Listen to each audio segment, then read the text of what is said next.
All right, welcome to another edition of The Rundown, back after a few week break, and I'm joined by a very special guest, my guy, my friend from Syracuse, Laddie J. Springer. Big football fan. We're going to be breaking down all the action from this weekend, but we have to start off with the breaking news from today. Mike Tomlin is stepping down from the Pittsburgh Steelers. Doesn't look like it was a complete firing because if he does go to another team, the Steelers will get some form of compensation or the other. Laddie, just what are your thoughts on this news? Yeah, I'm not surprised how it was framed. Like the mutual parting of ways, Mike stepping away type of thing. Usually, when you have an icon of the coaching ranks, I mean, that's the type of verbiage that's going to be used. Not going to call it a firing, and that I think it's warranted for Mike Tomlin. That said, I was texting with a Steelers buddy during the game last night, and he kind of liked my comparison. This is starting to feel like a Marvin Lewis in Cincinnati type of thing, where this guy can't win a playoff game. And that is a hell of a way to make your fan base restless. And as we've seen over the past 3 years, it just kind of reached a boiling point. Yeah, and like yesterday, it was kind of just the same old, same old. I mean, I thought the defense actually did a pretty good job. I know, like on the scoreboard, it says 30-6, but like it was like 7-6. Houston, they were up in the fourth quarter, but at a certain point, the dams just burst because the Steelers' offense could give them nothing. I mean, CJ Stroud had two fumbles, he had an interception. Really, the Steelers weren't able to get anything out of it. The quick game stuff wasn't working. The Houston defenders were just gobbling all that up. Other than like a couple touches to DK in the first quarter, they really couldn't get anything deep going, whether it was to Fryermuth or Austin. And, the offensive line, that's been a talking point this whole season. It was just horrible. And, for the past, like, I don't know, 5, 6, 7 years or whatever, the offensive line simply hasn't been good. Wide receiver controversies, whether it was DK with the fan this year or like, Chase Claypool in the past, George Pickens last year. It's just something or the other. And I think it made sense for the Steelers to go in a different direction. I guess my question now is, I mean, Aaron Rodgers spoke very glowingly of Mike Tomlin this past season. Do you think he comes back to Pittsburgh this year? Aaron Rodgers, no, probably not. I can't see it. I mean, they would have to use a lot of capital on the offense, I think, for him to come back. That was a lackluster receiving core. It's fun having the three tight ends who are all capable and everything like that. Outside of DK Metcalf, that was a pretty lackluster receiving core. Um, I just don't see it. Ken Gainwell, he gave you a lot as a receiving back. Jalen Warren had a solid year. I think they would have to use more capital offensively for there to be any chance of Aaron Rodgers coming back. Yeah, I think that's fair. I don't know what other landing spots there are for him. I really can't think of any, to be honest. I think it's going to be retirement. Yeah, and I That's think going to be a that's landing spot. probably what makes sense. And he said on Pat I know. McAfee shows on the beginning of the season that he was probably planning on retiring, but then middle of the season he said there may be a chance that he comes back. I don't know why in God's name he would want to come back for this. And on Pittsburgh's side of thing, I just think they need to rebuild from the ground up. Maybe trade a couple of their older aging veterans on the defensive side, whether it's TJ Watt, Cam Hayward, I don't know, Jalen Ramsey, and just try to get some capital and, quote unquote tank so that they can just get a quarterback because they've just been in quarterback purgatory ever since Big Yeah, Ben retired. yeah, they have been. Yeah, the plan of it. I mean, I think I'm not surprised that Pittsburgh early rumblings is that it's going to be a very desirable spot for whoever the new head coach is. I mean, and why wouldn't it be? The Rooneys are some of the most loyal owners in the league, as we could tell by the franchise only having four head coaches in its history. So it will be a desirable spot, I think, no matter what, just because of the legacy there and the lineage. Yeah, there haven't been any reports of like them firing Omar Khan. Do you like that decision? Do you think that they should just start anew, just fire Khan also, and just bring in a new general manager and head coach, or do you like the decision of them as of It, now keeping I Khan? mean, a full clean house. It feels like intuitive to me that that would make sense, given that the guy who was there for 19 years is no longer there anymore. Uh, but I don't really recall enough about the Steelers' draft history, and maybe that's a bad thing. Maybe that's an indictment, particularly the last 3 years on how they've drafted it. I really don't have enough to comment on whether Khan should keep his job or not. Yeah, I mean, the only major draft things I remember from Con, I mean, they drafted Kenny Pickett, but to be fair to them, there weren't really any other good quarterbacks in that draft class other than Brock Purdy, who was a seventh round pick, and Yeah. nobody else thought much of him. I mean, they could have drafted Dart this year, but and Gerard looks good, but again, you don't know how he's going to look in the future. And like, it just seems like he's careless running with the ball. And I don't know, maybe his head will get cracked open sometime in the near future Possible. if he doesn't change his Possible. ways. So Definitely. I guess maybe I can't excoriate them on that either. But come hell or high water, you just need a quarterback and you just need to rebuild that offensive line and just get some wide receivers. And they're actually very good in drafting wide receivers. It's just that when it comes to their wide receivers, they just have some type of controversy or the other. And hopefully a new coach can fix that. Yeah. And also, speaking of just sort of that diva element that you're talking about for a lot of the big name Steelers wide receivers of the past few years, obviously DK coming back from a 2 game suspension from a very poor moment on his part.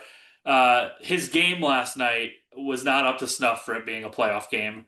One huge drop whenever Aaron Rodgers threw that sort of corner route to him. Yeah. A couple of poor blocking efforts I saw in the run game. It wasn't a playoff level effort from DK. And yeah, I mean, as you're saying, you'd have to hope. Well, then again, it kind of scares me. Mike Tomlin, the ultimate sort of motivator and leader of men, if he's not the one setting these receivers straight and motivating them to be controversy free, I'm kind of fearful of what who could be. Like, I worry that there's a lack of that. I worry that that might not exist. Uh, or it may just look baseline. It may look the same. Yeah. Yeah, but hopefully, Mike Tomlin is one of the best motivators, you're right. But hopefully a new coach can come in there and like, set these guys straight. Let's go to Houston side of things. CJ Stroud was 21 of 32, 250 yards, one touchdown, one interception. Like I brought up before, he had a couple of fumbles. Just what did you think of his performance? It was a mixed bag. As you said, the game was 7-6 heading into the fourth quarter.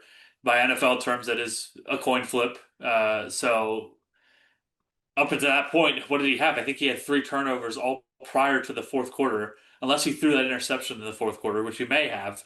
Um, Steady hand, but like the turnovers, you're not going to survive deep into the playoffs with that type of game.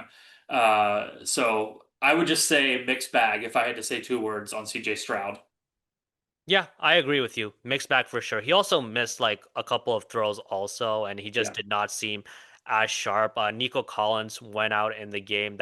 We'll talk about that a little bit yeah, later when we're gonna preview some of the divisional round matchups, but that's a costly loss because Houston is already thin on yeah. their wide receivers. But he made some big plays to Higgins. I mean, Christian Kirk went all the way off and he balled out. So, He did we'll see what Houston can do. And that defense was phenomenal as usual. as So, expected. Yep, yeah, absolutely. cool. Perfect. I want to talk about Niners and Eagles. The Niners won 23-19. Brock Purdy was 18 of 31, 262 yards, two touchdowns, two interceptions. Jalen Hurts, 20 of 35, 168 yards, one touchdown. Want to bring up that the Niners lost George Kittle in the second quarter. He has a torn Achilles, so I imagine he's going to be done for all of next season, and that's a long road to recovery for a 32-year-old. And I don't know what San Francisco is going to do when it comes to like keeping him on their roster. Obviously, we all know that San Francisco had a litany of injuries coming into this game with like Bosa, Michael Williams, Fred Warner, all being injured during the regular season. Just Yeah. what did you think of this game overall? When you think about, um, there's a sort of like warming element to fan bases. There's got to be a sort of warmth. There's only a few fan bases in the NFL that can say this. When you're down people, when you're down a lot of players, key cogs in an offense or key pieces of a defense, you think of the Andy Reid, you think of the Sean McVays, you also think of the Kyle Shanahans, and him and Robert Saleh as a play calling duo on the offense and defense fronts, respectively. Um, they've pretty much nailed it this year at every step. No matter what's been thrown their way, that was perfectly exemplified in this football game at Lincoln Financial Field.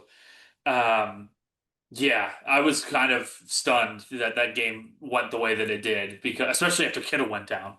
Uh, but they found a way. I mean, that's really what you got to do. They're not going to make excuses. I mean, it's just you have to find a way. Brock Purdy, aside from the two interceptions, which were bad interceptions, he played a pretty smooth game, pretty clean game. Um, yeah, dude, just impressive. One way to describe it is impressive.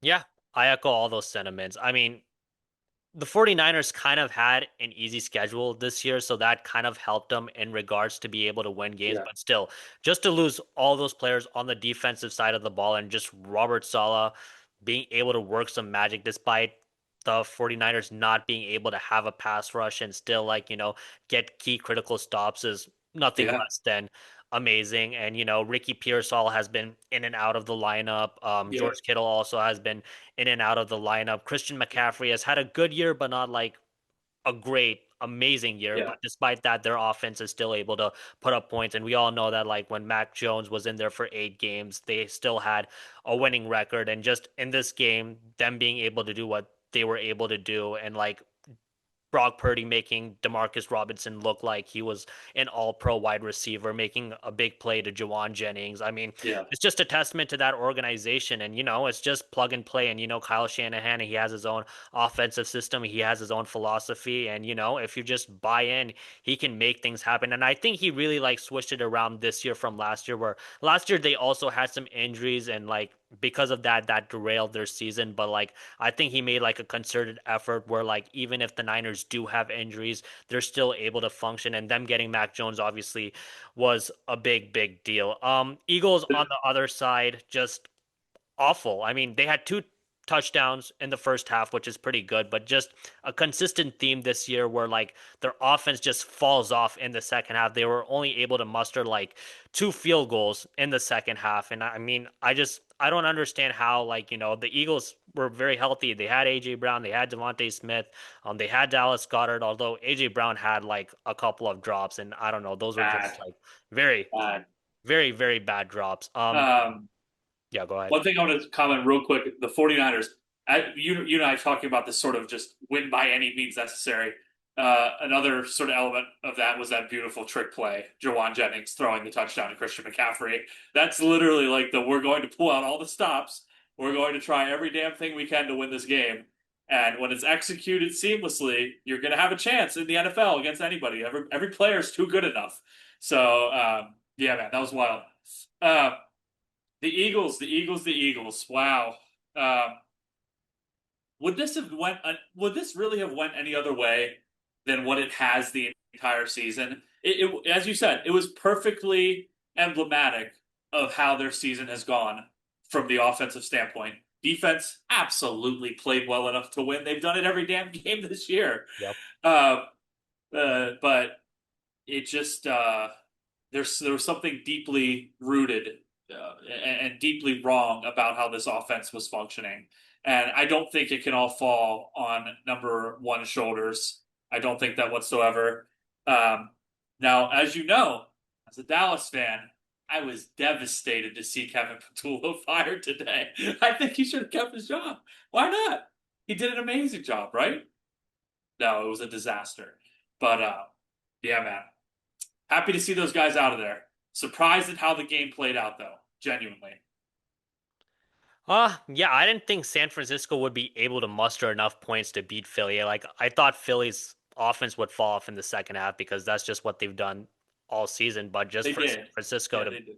play well enough in the Yeah. second half to score enough points to beat Philly was surprising considering that George Kittle went out and he's like a big integral part of their offense. And yeah, you're right. Like that fourth quarter play from Jawan Jennings to Christian McCaffrey. I mean, it was right play, right time. It's kind of like the Philly special in the Super Bowl against the Patriots. I mean, that's Yeah. what they needed. And it seemed like, that play just turned the whole game around. But despite all of that, I mean, the Eagles got the ball with like 2 minutes and 54 seconds left, down 23-19. I mean, Jalen Hurts could have led a game winning drive. Of course.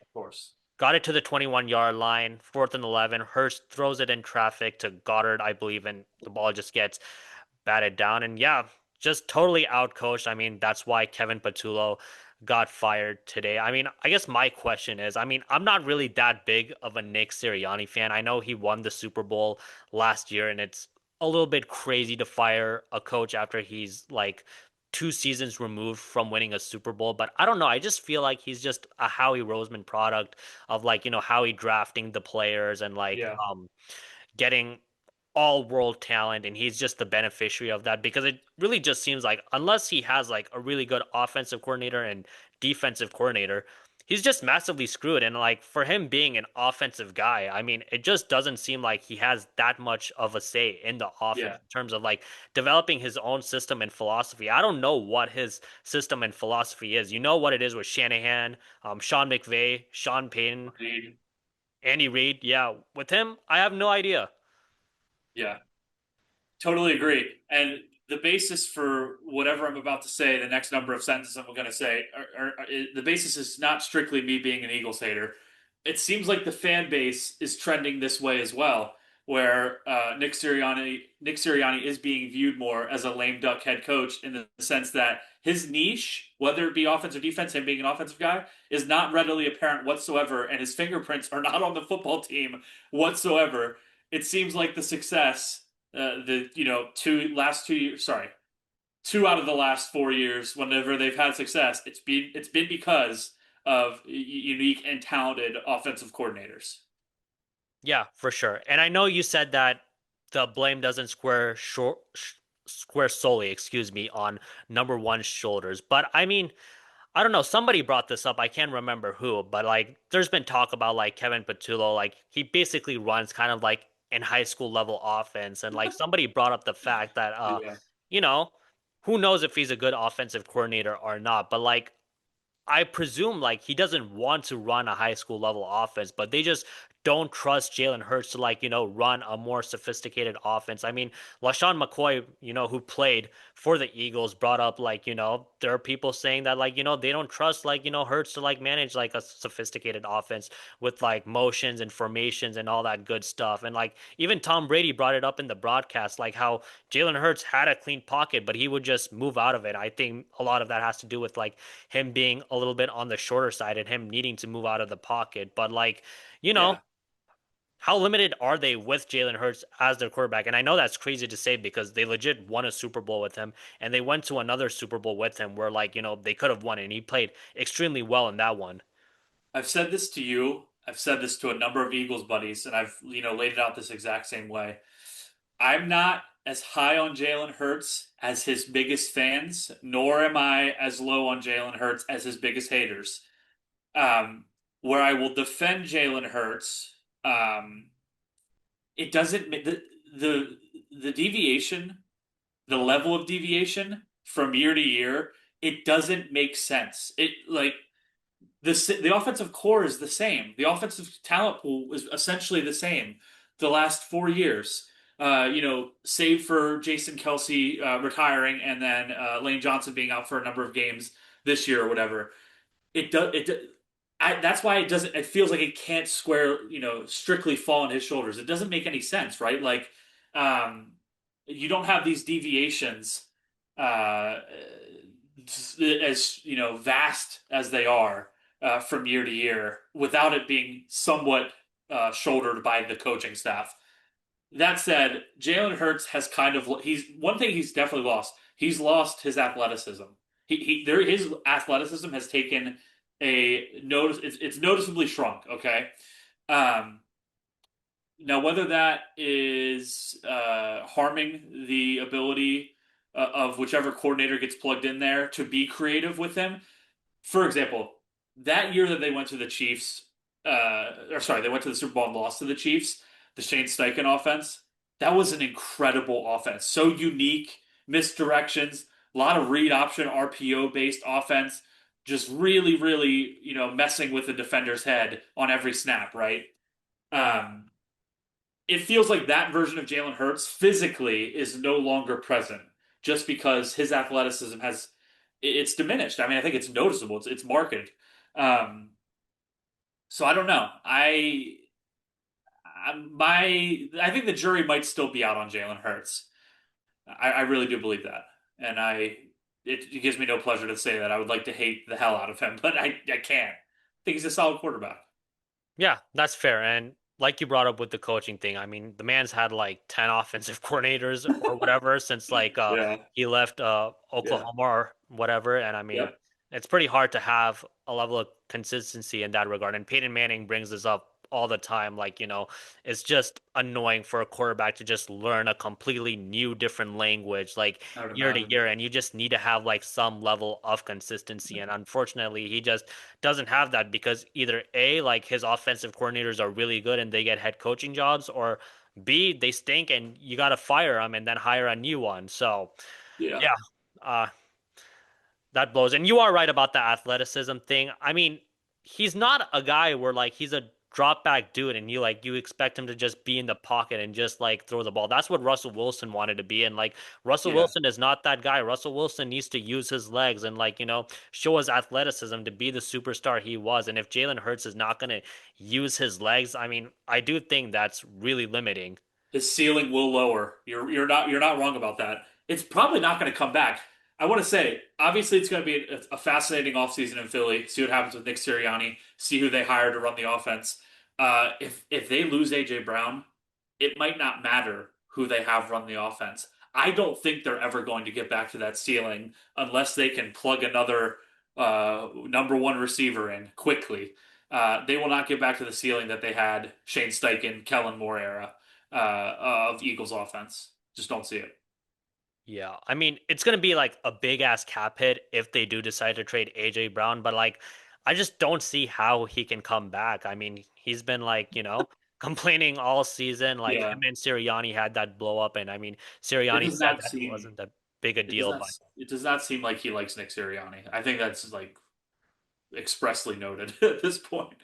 Just body language, and I'm no expert, but like, dude, do you get that sense? no, I don't get that sense that he's the biggest fan of Sirianni Okay, based on there we his go. body So we agree. language. And Yeah. like even with Jalen Hurts, I don't know what the nature of their relationship is. I know that they were boys going back to college and whatnot, and Oh yeah. but I don't think that relationship is the same. And I think even Brandon Graham said it last season that that relationship isn't the same. So I mean, Yeah. I certainly believe that he doesn't believe that Jalen Hurts is that guy to make sure that he has a Pro Bowl, all pro level season and that he can get his catches and his yards. And I think he Yeah. probably wants to go to a quarterback where he's more featured in the offense. And like if he's not traded and it's like the same old next season, it's just gonna be like a bunch of noise coming out of that locker room. And they were able to win despite that noise last year. But I don't know. Can you just keep putting up with this? I don't think so, right? Like, especially if Sirianni's at the helm, it probably will boil over at some point. Yeah, I mean that's pretty much my only reaction to that. I would say probably not, right? Because it seems like that the relationships with him and Sirianni, but also him and Hurts. There's just been a gradual decline the last couple of years. It seems like. Um, so yeah, Yeah, for sure. Is there anything else you want to say about Philly or how their offseason looks or anything before I move on to Bears and Packers?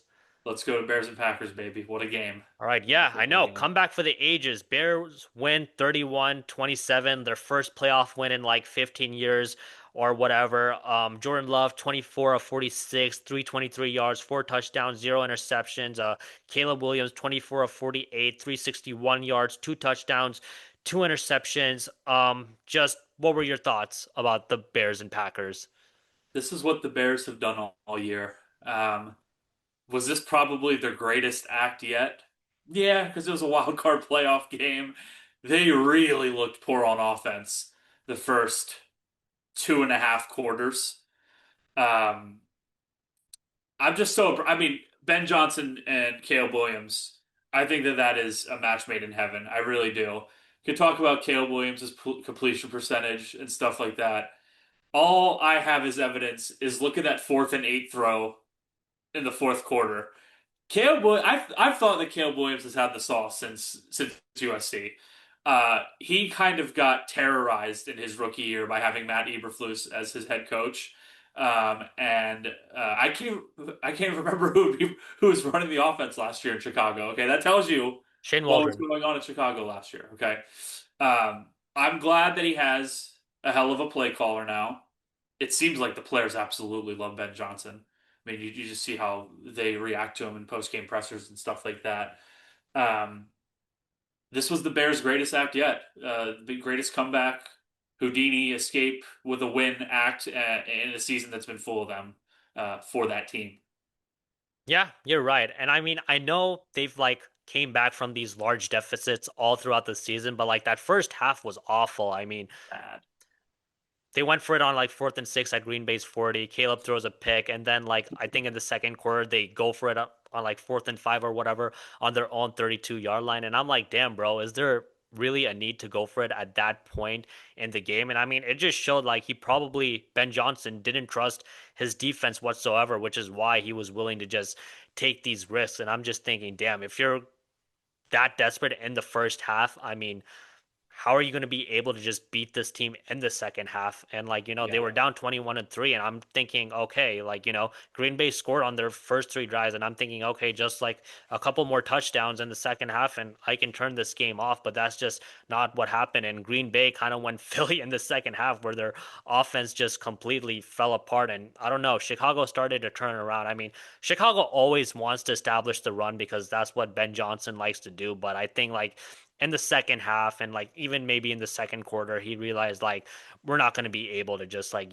run the ball down their throats. We're just going to have to let Caleb take over. And that's Yep. exactly what he did. And, you talked about how Caleb doesn't have like a good completion percentage. I think that'll change over time. I'm sure he'll be in the high 60s later in his career, probably even next year also. But like when the game's on the line and when it's not crunching time, he takes over time. He takes over, man, and it just seems like he really, really like relishes and just loves those moments where like he has to carry the team on his back, and he just has to be a playmaker.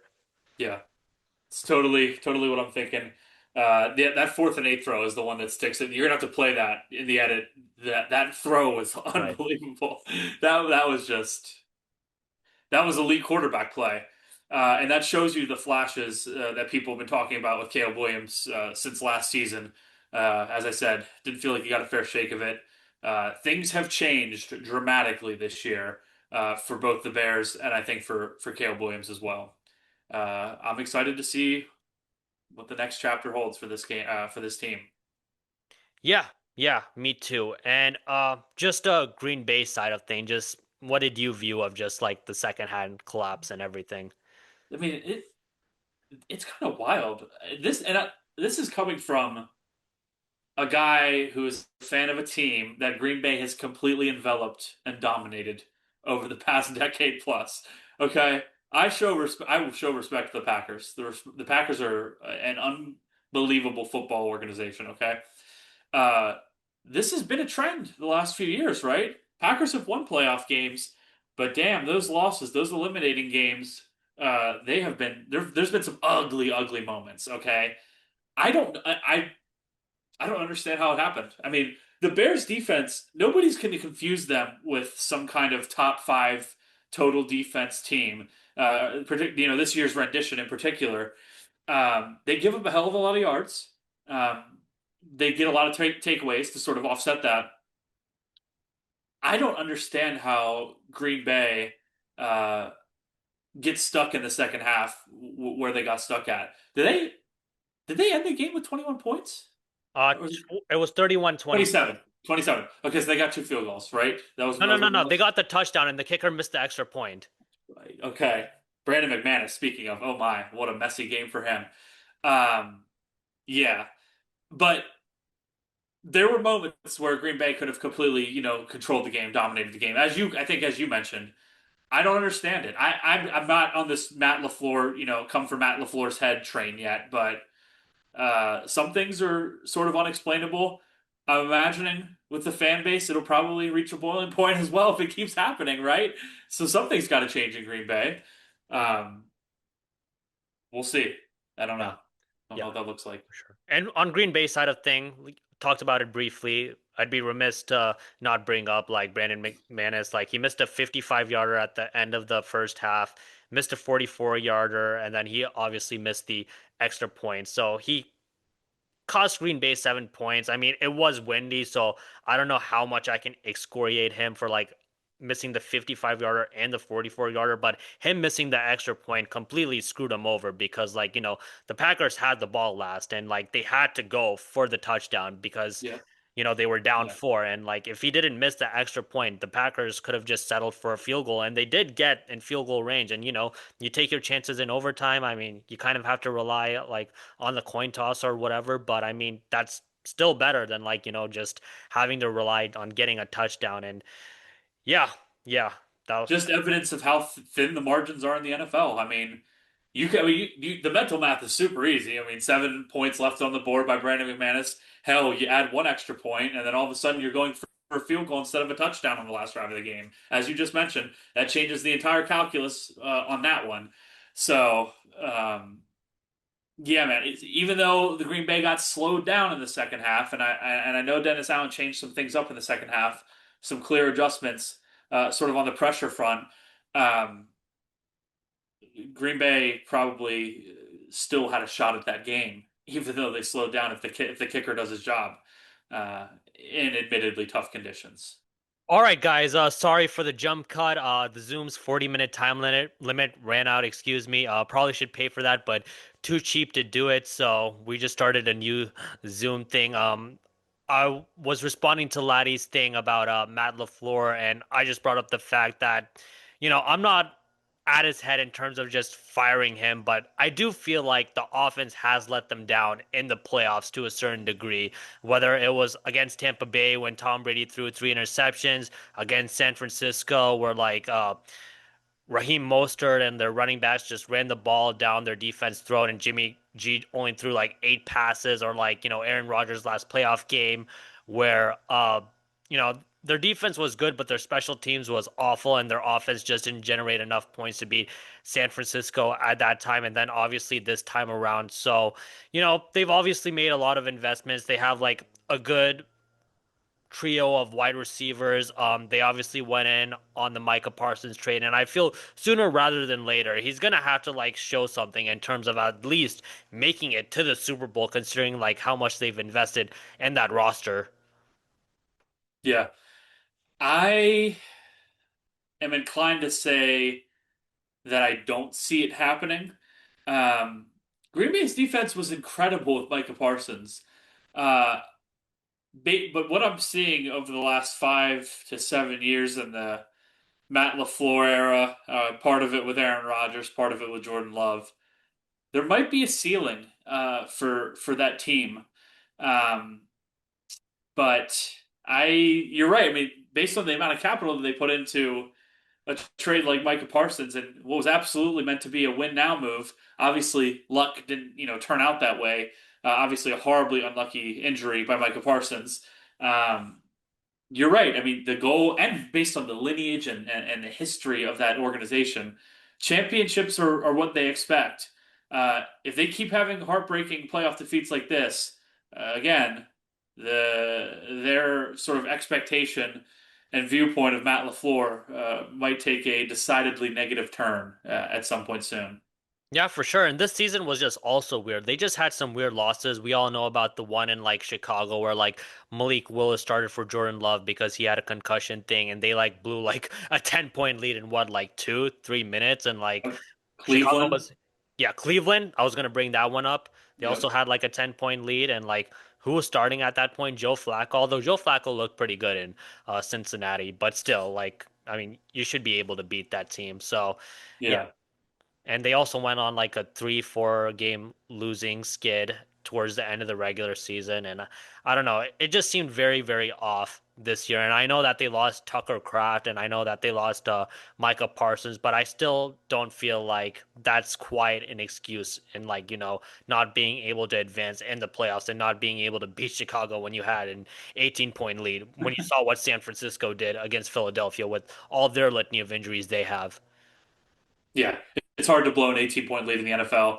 That's why the Bears have to stop playing with fire and expecting that they can do these comebacks every week. Usually, not how it's going to pan out against an elite football team. They sure as hell won't be able to do it against Los Angeles this weekend. which Yeah, we'll yeah, get into soon. yeah, for sure. Do you want to talk about Bills and Jags or like stay on Of course, we might as well preview. We might as well go over all the divisional games, or sorry, the wild card games. all right, Bills and Jags. Bills won 27-24. Josh Allen was 28 of 35, 273 yards, one touchdown. Trevor Lawrence, 18 of 30, 307 yards, three touchdowns, two interceptions. Josh Allen was awesome. It just felt like another get on my back performance. I mean, Josh Allen, it really feels like, the level of control he has over the Bills offense is like kind of what an NBA player has when it comes to like their offense. Like he just like has to be Superman and just put on the cape, and that's exactly what he did. And like in the second quarter, he injured his finger, he banged up his knee, but despite all of that, he continued to make big play after big play, and the Bills offense looked explosive. And just like, from your vantage point of things, what did you think of like the Bills Jags game? Yeah, I mean, I think it's a great analogy, by the way, with Josh Allen. You and I have spoken about it before. It's probably why they haven't brought a championship to Buffalo with Josh Allen. They haven't surrounded him with the best offensive talent. And he really does have to be Superman. He's a talented enough player to do it and do it well to the point where you're getting to divisional round, you're getting to AFC title games, but not enough to sort of overcome the deficiencies of the offense more largely and more broadly in order to get yourself to a Super Bowl. As I expected, it was a back and forth affair. Uh, Josh Allen got beat to hell. He just got beat up that game, as you're saying. Injuries started to sprout a little bit, new ones. There was what was there? Two or three distinct times where it looked like he was going to have to come out of the game, and he didn't end up coming out of the game. And the sideline reporter is saying like, "This X injury is here now," and like Yep. Superman like performance, as you said. Super disappointing loss for the Jaguars after an awesome first season under Liam Coen. Anticlimactic, too. I was kind of visualizing what it would have been like to be a Jags fan in that stadium. First play of the game tying slash potential game winning drive, interception. Tip ball, interception. That's rough.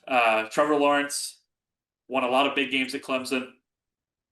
I think the stat was that he's had six interceptions in three career playoff starts, average of two a game. That ain't going to cut the mustard against top tier talent. Um, but I do think that the ceiling is looking up in Jacksonville overall.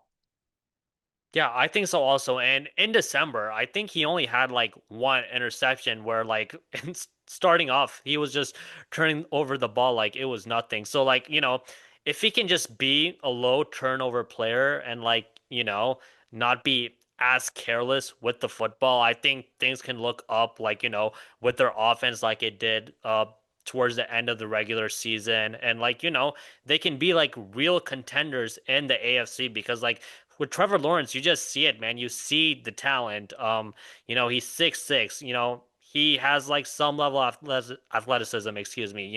He has a pretty good arm. Like it's not like amazing like Josh Allen or like Patrick Mahomes, but it's still like, pretty damn good. And like, Yeah, for as ballyhooed as he was coming out of Clemson and like him being viewed as a generational prospect, I mean, you just want to see a little bit more, and you saw a little bit of it like, this year, and hopefully like it can continue with Liam Coen. And to be fair to Trevor Lawrence, he obviously did not have the best coaching with Urban Meyer his rookie year, and like with Doug Peterson, other than like that first year where they came back from 27-0 against the Chargers, he wasn't exactly the best coach either. And like obviously the two interceptions this game weren't ideal and they were pretty costly, but like, I don't think Jacksonville has anything to like hang their head about. I mean, I think like overall this season has been a success and hopefully it things can was. go upwards. It was.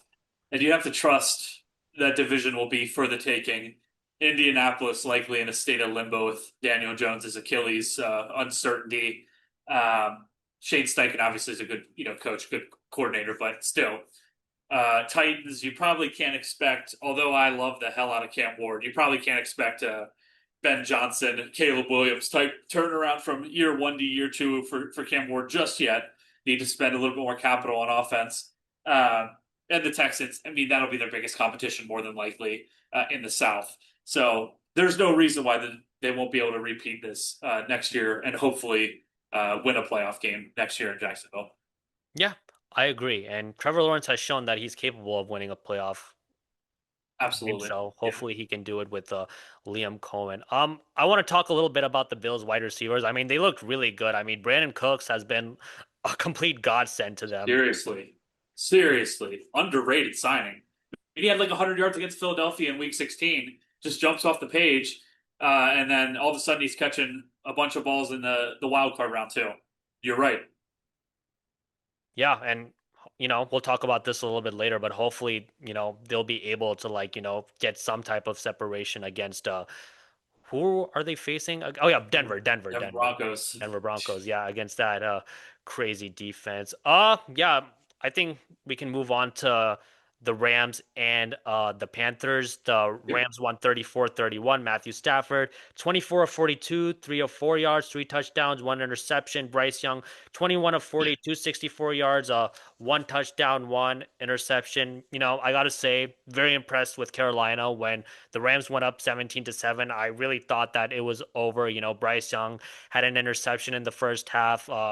Carolina went for it a couple of times on fourth down. They went for it on 4th and 1 once, and they weren't able to do anything with that. And I'm First just drive of thinking, the game. yeah, first drive of the game, and they weren't able to do anything. I'm just thinking, gee, this is looking like a disaster. But at the end of the first half, it was 17-14, and the Panthers were really able to turn it on later in the game. Just what did you see? Yeah. Look, no moral victories in the NFL, but it's okay to just say what looked to be the reality heading into the game and how there was a sort of mismatch between what it appeared to be and what it ended up being. Carolina beat them in Carolina in late November. Okay. They pretty much tried to do the exact same formula. It ended up playing out that way in the sense that they intercepted Matt Stafford. They blocked a punt. They turned him over 3 or 4 times in that game in late November. But it ended up kind of being the same formula. Now, obviously, I was with you whenever it was 17-7, 14-0, then 17-7. I was like, oh boy, this is going to, yeah, it's basically going to be what everybody expected, which was a Rams blowout. Um, Kudos to Carolina, Dave Canales, Bryce Young. That defense even had its moments too, and the entire team. Realistically, when you block a punt, I mean that's a huge momentum swing in the NFL. Um, yeah, dude, I was super impressed. Like you, no moral victories. The better team did win the football game, but I know Carolina fans have to be feeling ecstatic, especially with how lukewarm to bad Bryce Young's career started in Carolina. I think he's taken some real strides over the last year and a half. I really do. No, for sure. And just off that blocked punt, I mean, they were able to get a touchdown out of it. And like, I don't know, I think the Rams had like 2 minutes and 39 seconds left, Yes. but Yes. that Panthers defense was just horrible. I mean, a game-winning drive by an elite quarterback, I mean, that happens, but like, Yeah. it just seemed way, way too easy. I mean, dudes were just getting open. I don't think the Rams once that game-winning drive had to face a third down. It was Yeah. just too easy. I mean, I kind of expected just a little bit more resistance, but the Panthers defense for some reason just wasn't able to provide that at the end. Yeah, and that's why I mean that's why I said the formula essentially looked the same because in late November the Panthers were it was they were the Rams were moving down the field up and down on the defense. It was just that the turnovers and the huge momentum swing plays when it looks like the Rams are going to take advantage of the defense. That was what won Carolina the game. They essentially tried to repeat it. They just didn't get enough. They just did not. They just fell a little bit short in repeating the formula. Yeah, no, I agree. And like going back to your point about Bryce Young and just how lukewarm and bad his career started. I've been critical of Bryce Young, but he balled out this game. I mean, he really made some big plays. In the fourth quarter, he had like a 52-yard bomb to Coker that helped them get a touchdown. And obviously on that blocked punt on that 3rd and 3, he also had a nice touchdown pass to Coker. So, he made some big plays. And when they were down 17-7, it's pretty easy to just go in the tank after that and just be like, things aren't going our way. But he was able to mentally bounce back from that. And like with Bryce Young, the thing that concerns me is obviously like his height and just like, his frame. But intangible wise, he's got it. Like, I think he's very intelligent. I think people in the locker room, they absolutely love him. And Yeah. he's not scared of the big moments. But, it's just the height and just the frame that concerns me. Yeah, one thing I will comment on, I need a little bit. I need a little bit more than a four and out on that attempted game tying True. drive. You just need more than that. You can do one first down like Yeah. that was and there was just some just ugliness, general ugliness when you watch that four pack of plays. It just didn't cut it, obviously. That's why they lost the game. That's why it ended the game. But you pretty much nailing everything I think about Bryce Young. I think he's turning into a fine quarterback. I've always said that I thought CJ Stroud was going to be the better quarterback in that class. I think it's panned out that way. But that didn't mean that Bryce Young couldn't be a very solid to very good or great NFL quarterback. Um, he's just taking strides. I mean, it's going to take some time. I think I saw that the Panthers picked up his fifth year option on his contract, his rookie contract. So they seem to be all in on Bryce Young. Seems like him and Dave Canales have a good relationship. Up and down year. Just going to strive for more consistency here in a division again, sort of like the AFC South, in a division that should be open. There should be some ability to take that division here the next 4 years next few years. Yeah, no, totally agree. Just any concern about the Rams, just the fact that it took them like everything to be able to beat the Panthers, who had an 8-9 record, and the fact like, the Panthers gave them fits in the regular season and now in the playoffs. Does that concern you going forward about the Rams? No, because I have enough reverence for Matt Stafford. What I do worry about, and we'll get into it here momentarily when we preview divisional round, uh, I am worried about LA team traveling to what is going to be an Arctic setting in Chicago this weekend. It's supposed to be like single digits, if not, negative, feels like temps. So that'll be super fascinating to see how that plays out. Um, I can't say, like, look, the playoffs are hard as hell. They really are. And as much as people whine about the, you know, losing record division winners getting a home playoff game. Uh, I found that these teams, they always seem to play pretty damn well in these games. These teams with losing records who win their division, they seem to put up fights. It doesn't seem to be like, oh wow, one team's distinctly better than them. At least how the product on the field plays out. Um, so I'm not too worried about the Rams. I really am not. I can't say that I am. Okay, okay, that's fair. We'll talk about that a little bit later. Let's just break down the last playoff game. Chargers, Patriots. Patriots win 16-3. Fire Greg Roman, Justin Herbert, 19 of 31, 159 yards, zero touchdowns, zero interceptions. He took 6 sacks for 39 yards. Drake May, 17 of 29, 268 yards, one touchdown, one interception, 5 sacks for 33 yards. Uh, I was just really disappointed in the Chargers offense, and I know that their offensive line stinks, but I mean, the Chargers defense literally gifted the offense like a prime opportunity to get a touchdown in the first quarter because they had the ball at New England's 7 yard line and they didn't do jack. They didn't come away with any points. And in the third quarter, I believe the Patriots had a fumble from May, and that was at the Chargers' 18-yard line, and the Chargers had to punt a little bit later. So they got some turnovers, but the offense simply just couldn't capitalize whatsoever. And I thought the defense did a pretty good job. I mean, the defense played very well enough for them to win that game. I mean, giving up 16 points isn't that bad. You just need your offense to show up. And their offense didn't show up whatsoever. Yeah. What I'm going to say is um, the Chargers' performance, it was quite frankly shocking. Now, aside from that low-hanging fruit, it was genuinely like I was not expecting the Chargers to perform that way, like whatsoever. Um, what I was probably expecting is like New England hasn't been like a super sack heavy defense from what I've heard, like what I've seen. Um, solid group, Mike Vrabel, unbelievable head coach, but I thought that Justin Herbert would have more time. And just as you and I were saying about how the Bears' performance and the Eagles' performances, respectively, were like emblematic of their entire years, or sorry, yeah, their entire seasons. that Chargers performance was pretty much emblematic of their entire season as well. Justin Herbert, I was almost like I actually laughed a couple of times because it looked comedic almost. His body, his lifeless body, just sprawled out onto the turf like three or four separate times. They were not doing him any favors, and yeah, I probably wasn't expecting that poor of an offensive performance. That's how it panned out.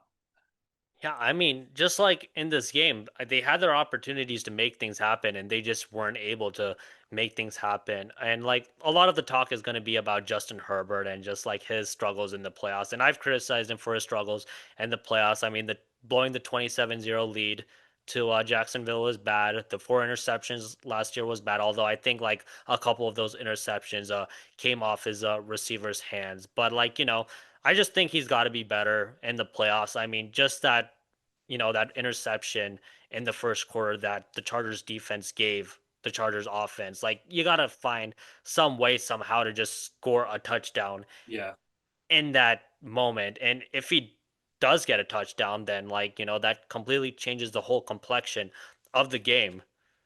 yeah, you're totally right. That should have probably been the signal to Chargers fans that this was about to be code red quickly in the game. And dude, it's hard as hell as a fan to watch your quarterback get beat up like that. Like that was while he was actually getting beat up.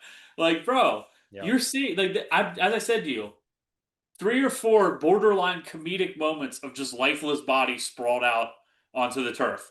Like he was probably demoralized by the start of the fourth quarter, and then they went up 16-3, and you have to be thinking the game's pretty much over at that point based on how your offense is performing. Thought I would see more. It just didn't happen, and you're right, Justin Herbert. I mean, he just hasn't been up to snuff. Uh, I would prefer to take a more holistic approach to as to why, but yeah, man, it's been rough. It's been a rough few playoff games for him. No, for sure. And like some of the film people are saying like, he missed some wide receivers, but I also thought like in some moments his wide receivers didn't do him any favors. I mean, Keenan Allen, Mr. Old Reliable, he was not that reliable. He had a couple drops that were pretty costly that might have got them going.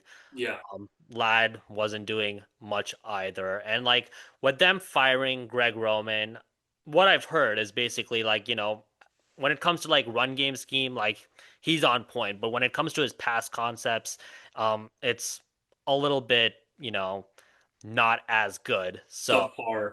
it's elementary. So Yeah, I hope that they can get another offensive coordinator in there that can, help Herbert in the pass game and, help utilize all his tools. One thing I will say about Herbert is he is really, really tough. I mean, we know in November he definitely. fractured his hand.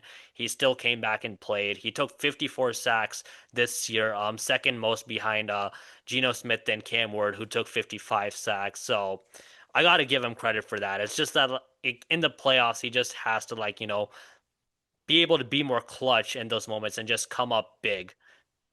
Yeah, pretty much nailed it. Um, as I said, wanted to take a more holistic approach to it. That game last year in Houston probably was inexcusable. But with him, injuries this season, Yeah. just some of the worst offensive line play you'll ever see in the Hmm. sport. Uh, and just the way that he got smacked around in that playoff game, there's not a lot of quarterbacks in the NFL who would even have a remote chance given those circumstances while winning a football game. So I Yeah. don't disagree with you. He does have to be better though, and I'm hoping with a change of coordinator and some injury returns on the offensive line that he'll be able to show how elite of a quarterback he is.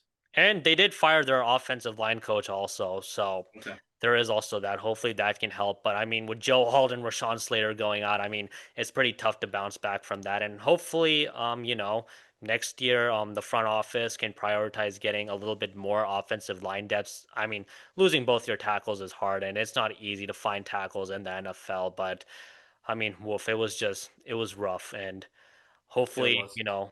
with Alt and Slater getting healthy, and they also had like the running backs get injured, and the running backs this game also didn't really help them at all. I mean, Vidal only had like what 31 yards. I mean, that's not really going to Yeah. cut it. So Justin Herbert was the leading rusher. Yeah. in the game by like 20, 30 yards. So not going to cut it, as you said. Nope, not at all. All right, let's move on to the divisional matchups. I want to start off with Seattle and San Francisco. Um, Kittle is out. Ricky Pearsall, who the hell knows he's going to play? San Francisco is pretty banged up defensively. Yeah. I think Seattle should win this game pretty convincingly, like they did in the regular season finale by like at least 7 to 10 points. I just think that the offense has to perform better and it just can't start off as slow. I mean, like a couple games in the regular season, they started off really slow in the first half offensively, but second half they took off against Atlanta, it was tied 6-6, and like the final score of that game was like 37-6 or something. Yeah. Against Carolina, same thing. Who is actually like, I guess it turns out, a pretty decent team. They started off pretty slow offensively in the first half.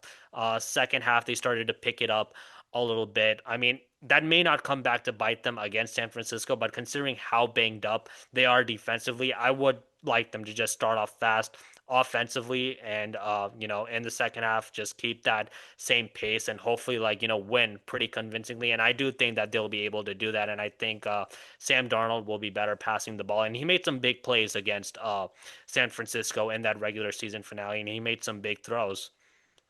Yeah, we could do like a bounce off each other, sort of offer up our predictions after a little bit of analysis. I kind of like the template you use there, my friend.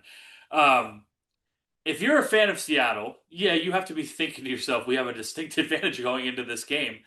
It's only gotten worse for the 49ers since what would be, 2 weeks ago at the point of kickoff this coming Saturday.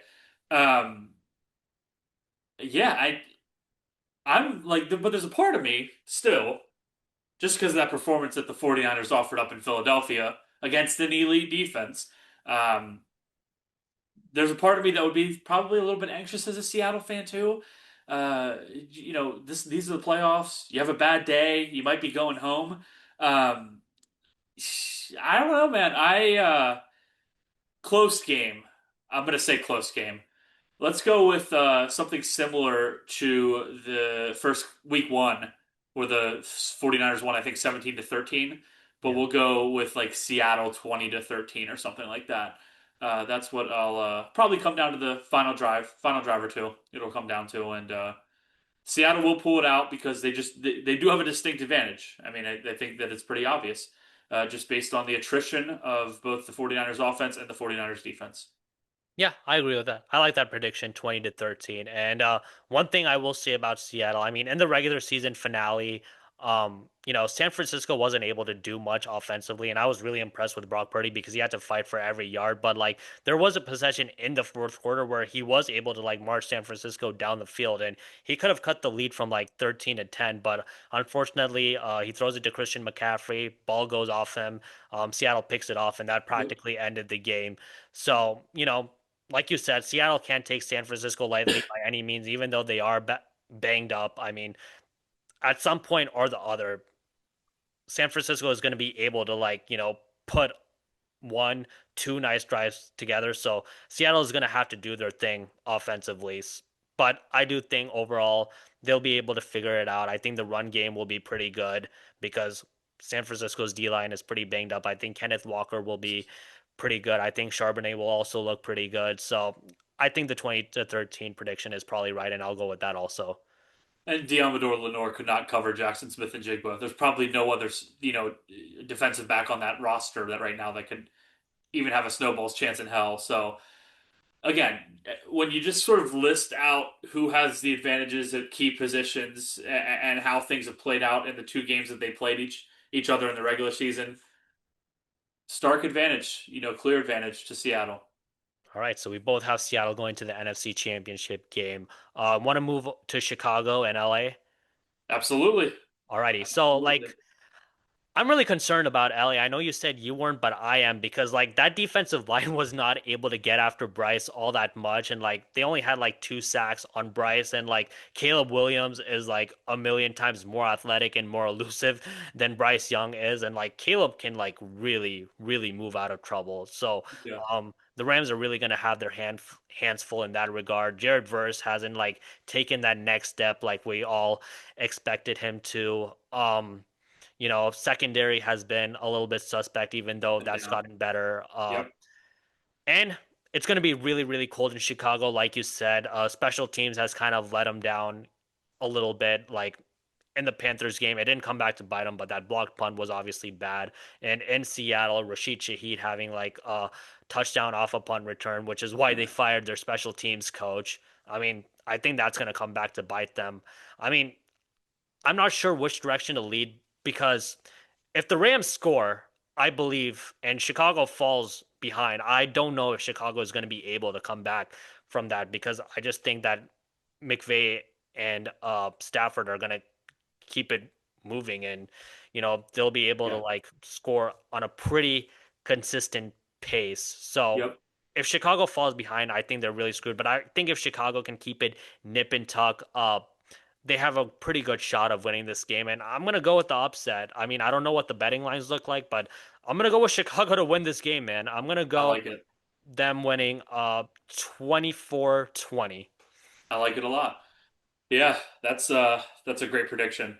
Um, this is like the classic, heart versus, logic brain, heart versus brain type thing. Uh, what a story. I mean, dude, how could you not love what Chicago's done in a 1 year turnaround with Ben Johnson and Caleb Williams? So much fun. Hell of a lot of fun moments this season. Uh, there will be this game will be for the taking. I think. This feels like a last possession type of game. It really does. I am worried about the LA-based team in 0 degree weather, negative wind chill weather. They had a game up in Chicago a year ago. Um, Now they didn't have Devontae Adams, and I think they might have been missing another big piece of the offense, but I can't recall who it was. And they lost that game. Matt Stafford, I think, noticeably struggled throughout that game. Um, it was late in the season as well. That said, I'm going to take the guys who have been there before, and it's going to hurt me to do it. I will be cheering for the Bears. I want a good game more than anything, but I will be cheering for the Bears just sort of subtly. But I think the Rams are going to win the game 24-23. Okay, that's fair. Matt Stafford makes too many plays at the end of the game in the fourth quarter. Yeah, and I don't know how big of a factor this is going to play. I mean, I think according to all reports, everything is a-okay, but he did injure his finger against the Yeah. Panthers, so I wonder Yep. how that's going to look, especially in like cold weather. So Yeah. we'll see Yep. what happens with that. Moving on to the AFC, Denver, Buffalo. I mean, Josh Allen has been Superman. Bo Nix has been a little bit just inconsistent. Now, when it comes to the fourth quarter and nut crunching time, he's really, really freaking good. Like Oh he yeah. impresses me in that regard. Buffalo has the 31st ranked run defense, although Denver's not exactly a great running team, but who knows? Maybe against Denver, they may look like, San Francisco. So, um, this is like really, really tough for me. I'm just gonna bet on Superman. I'm gonna bet on Josh Allen being able to pull this out, and in Denver at Mile High, even though the conditions won't be great. I just have a feeling that some way, somehow, he's going to be able to figure it out. I think Bo Nix will be a little bit uneven, and I think at the end of the day, Josh Allen will be able to figure it out. I'm gonna go. Buffalo wins 21-17. I was shocked when I looked at the betting odds on this game yesterday, and I saw that the Broncos were slight underdogs. Genuine, it probably shouldn't have surprised me as much as it did, but it did. Uh, Bo Nix goes to Buffalo last year in the wild card round, and they score a touchdown on the opening drive, I think. After that, it falls off a cliff. Can't do anything on offense. Josh Allen's running all over them, passing all over them. Game's over within by the start of the fourth quarter, realistically. Um, I think that the injuries to Buffalo's receiving core is going to be a little bit too much for even Superman to overcome. And Josh Allen, he does like to put on that damn cape in the playoffs in particular. Uh, Denver's defense has had some moments this year where they've been gashed. Funky ways, too. Jackson Dart at Mile High, Jacksonville at Mile High. It seems like all of their gashings have happened at their home turf. Right. A little bit concerning, especially when you're playing a quarterback who's been there before. But I think that the injuries to Buffalo will just be a little bit much. Josh Allen probably a little bit banged up, going to play obviously, but a little bit banged up. Give me Denver. Denver probably might. They might not do. They will not do as much on offense as they probably should against this Bills defense. Basically, what I'm saying is it's going to be probably a low scoring game. Give me like 20-16 Denver win the game. Yeah, that's fair. And another thing to bring up about Denver is like they've really won like the vast majority of their games, kind of like the Chiefs last year and like clutch time, and they've really won like these close score games. So it'll be Yeah, interesting to see like, if they can carry that on in the playoffs like the Chiefs were able to do last season. But at least with the Chiefs, I mean Mahomes and Reed, they were experience. They had won three Super Bowls at that point. I mean, Sean Payton is obviously experienced, but Bo Nix, second year. So we'll see. yeah. That's why I kind of lean towards Josh Allen. Uh Last one, Pats and Houston. I don't know if Nico Collins is coming back or not. He suffered the concussion, but if he's not there, that's gonna be really, really bad. I mean, like I said, Texans are pretty thin on their wide receivers. O line isn't the best, even though the Patriots defense isn't exactly like the best either. But I think like the Patriots will be able to like put up some type of points against Houston's defense, even though Houston's defense is damn good. But I just don't trust Houston's offense. I mean, if Houston's offense was like 50% good as their defense or 60% good, I would probably take Houston to go to the Super Bowl. But I just think that, you know, not to sound like, rudimentary, but like I just think that New England at the end of the day will be able to just outscore Houston. I think it'll be a little bit of a slog. I'm gonna go New England wins 17-14. It's a good prediction. So I up until this point have not picked any upsets, but this one feels like where it's going to happen to me. Okay. Probably the most coin flippy game. Keep in mind, no Nico Collins, as you said, but Christian Gonzalez is in concussion protocol to True. start the True. week. Yeah. I respect the hell out of this Houston defense. This is such a fun. Whenever you have, there's certain position groups over the last 5 years where you're just like, damn, that's a fun group to watch. Yeah. Defense, it takes a lot for a defense to jump out. Offense, the markers are all there. It's pretty obvious when an offense is elite, right? Uh, it takes a lot for a defense to jump out. This is an incredible Houston defense. And after what I saw from the Patriots against the Chargers, very good defense as well. Um, Houston's going to do enough to win this game, I believe. It'll come down to the wire, as probably most of these games will. It'll come down to the wire, but Houston's going to win the game 23-20. Let's go, Kaimi Fairbairn walk off. All right. Yeah, that's fair. Cool. Yeah, that's all I have for you guys. Laddie, thanks again for joining me. Really So much appreciate fun. it. Hopefully we can have you back on, maybe before the Super Bowl or, maybe during the NBA playoffs or whatever. Yeah, man, Let's this do it. was fun. Appreciate it, brother. Thank you. Peace, guys. Peace. Thank you.